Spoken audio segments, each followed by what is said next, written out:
திருவள்ளூரில் உள்ள 108 திவ்ய தேசங்களில் ஒன்றான ஸ்ரீ வைத்திய வீரராகவ பெருமாள் கோவிலில் காலை சித்திரை பிரம்மோற்சவ விழா கொடியேற்றத்துடன் 10 நாள் உற்சவம் துவங்கிய நிலையில் கொடியேற்றுவதற்காக கொடிமரத்தின் மீது சுற்றி பெரிய மேடை அமைக்கப்பட்டு இருந்தது. அந்த மேடை மேல் அர்ச்சகர்கள் ஏறி நின்று பூஜை செய்யும் போது மேடை அசைவு ஏற்பட்டதால் அர்ச்சகர்கள் அதிர்ச்சி அடைந்தனர். இதனால் கோயில் அலுவலகத்தில் இருக்கும் ஊழியர்களிடம் மேடையை சரியாக அமைக்காததால் நாங்கள் மிகவும் அச்சத்துடன் கொடியேற்ற வேண்டிய நிலைமை உள்ளது என கேட்டதற்கு, கோயில் ஊழியர்கள் நாங்கள் இரவும் பகலும் எவ்வளவு வேலை பார்க்கிறோம், இது ஒரு குறையாக கூறுகிறீர்களே என்று அவதூறு வார்த்தைகளால் பேசியதால் அர்ச்சகர்களுக்கும் அலுவலக ஊழியருக்கும் வாக்குவாதம் ஏற்பட்டது.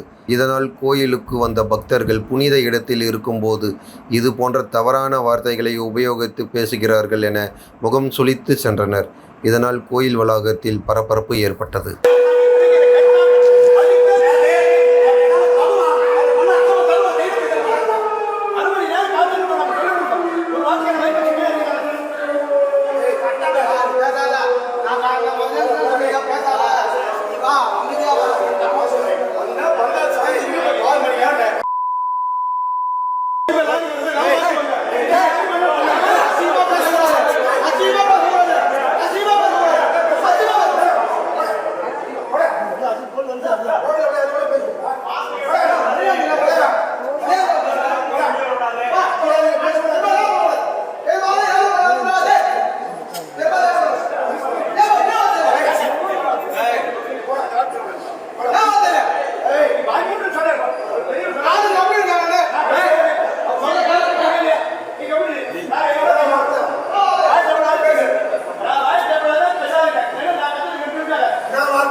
செய்திகளை உண்மைத்தன்மையுடன் உடனுக்குடன் தெரிந்து கொள்ள தி கிரேட் இந்தியா நியூஸ் சேனலுக்கு சப்ஸ்கிரைப் செய்து எங்களுடன் இணைந்திருங்கள் எப்போதும்.